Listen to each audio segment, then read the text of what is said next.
week. This is the 27th Waste of the Week this year, where I come down to the floor of the United States Senate and take a documented waste, fraud, or abuse within the federal government, exposing that abuse and informing taxpayers that their hard-earned money is being wasted by this federal government. We're taking those items that have been documented by government accounting agencies, by agencies that have been charged with the responsibility of looking into how we spend the taxpayers' money and alerting us to problems of fraud, waste, and abuse. So number 27, Waste of the Week, is up this week. And this week, it involves the issue of paid leave. This is an executive policy that applies to every department and every agency across the federal government.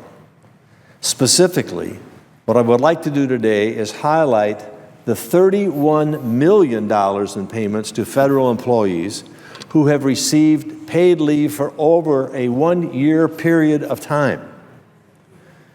Now, for federal employees, paid administratively is typically a paid excused absence that is separate from vacation time. It includes things like jury duty or time to allow a person to transition back home from an overseas deployment or post. Some agencies also use alternative leave when making personnel evaluations. And this could include things like investigations into alleged misconduct, security threats, similar situations where the employee should be restricted from the work site while the investigation occurs. Many of these are legitimate. Many of these fall into this category. But being given paid leave for over a year, shouldn't we, first of all, that raises the question, what's going on here? And this is way beyond the norm. Secondly, shouldn't we have some documentation as to why this takes place? Currently, individual agencies across the federal government have the authority to set their own policies regarding administrative leave, and this leads to a whole variety of different policies from agency to agency. Wide discrepancy about both the length of time and the frequency of the granted paid leave. But what is particularly troubling to me is that an audit by the Government Accountability Agency, the GAO, found that hundreds of employees have received paid administrative leave for over a one-year period of time, more than 1 year.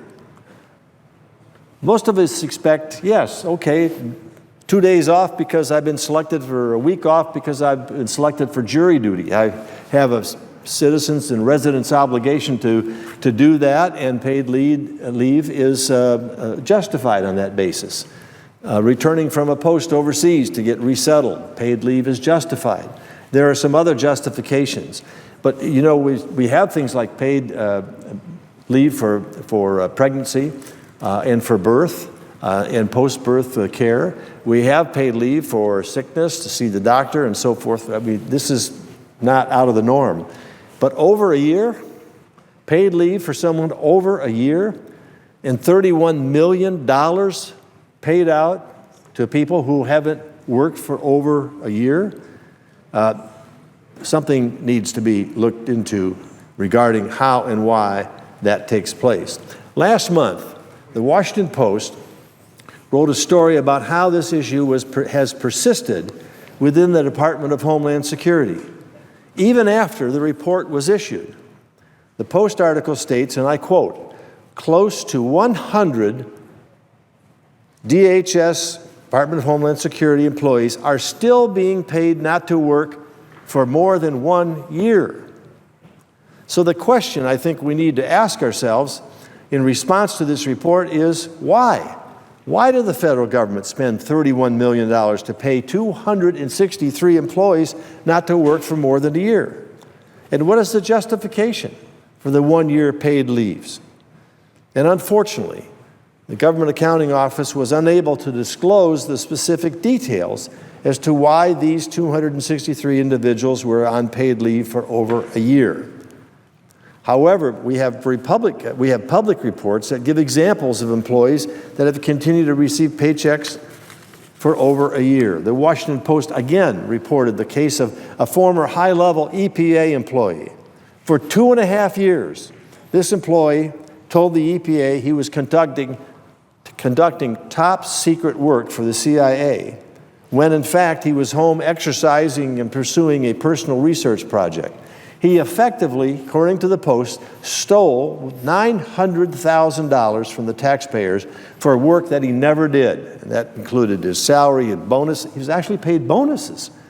The man was paid bonus payment for not working, fraudulently defrauding the agency that he worked for. Now, the good news is that they caught him. The bad news is that it took 2.5 years to figure out that there's something was going on here. Another article in the Washington Times details a 4-year case where an employee at EPA was fired for, quote, sending a hostile email and making inappropriate statements that caused anxiety and disruption to the workplace. So that employee ultimately removed from the EPA a second time, but only after he received 1,496 hours of back pay. And on it goes. I could stand here for a long, long time talking about examples of paid leave to personnel totaling $31 million for payments of paid leave for over a 1-year period of time. And it's not just the EPA. I'm not picking on one agency here. This is every agency in government has these policies. And GAO estimates that there are some bad records here and bad track records for these agencies. For instance, the Department of Treasury has 25 employees on paid leave for over a year. The Department of Veterans Affairs has 46.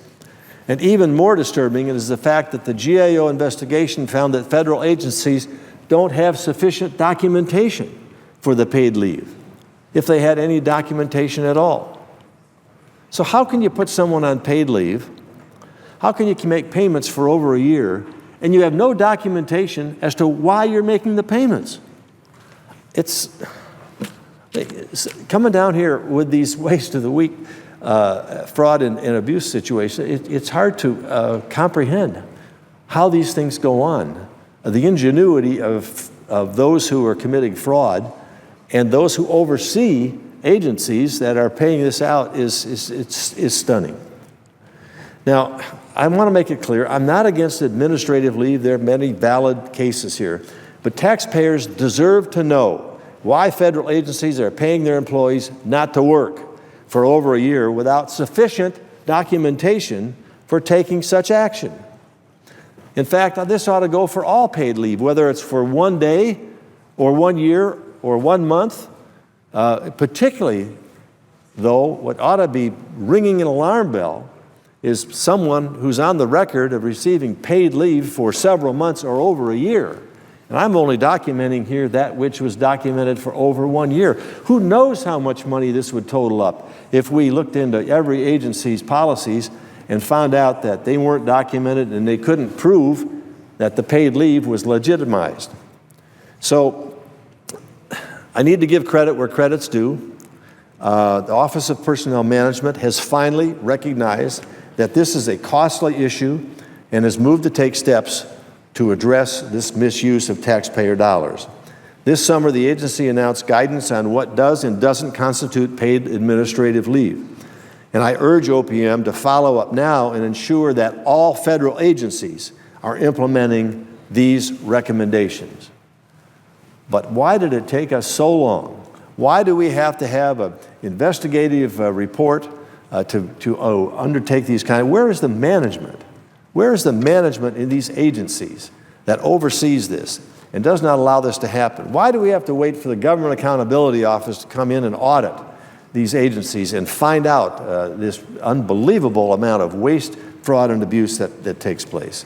So taxpayers are on the hook for another $31 million of waste, and so we add that now to our ever-growing total of waste, fraud, and abuse, now reaching well over almost $119 million.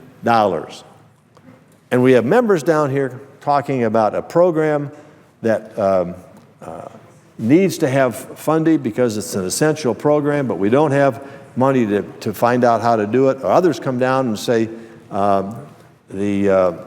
we can't cut a penny more from any of our programs that we have. And here, that's another whole issue. And yet, we continue to waste this kind of money. And so next week, it'll be item number 28 as we go forward exposing waste, fraud, and abuse in the federal government, taking taxpayers' dollars, hardworking taxpayers' dollars at a time when the economy is not doing all that well. This is something that continues to be a noose around the federal government's neck and needs to be addressed. Madam Chairman, with that, Madam President, with that, I yield the floor.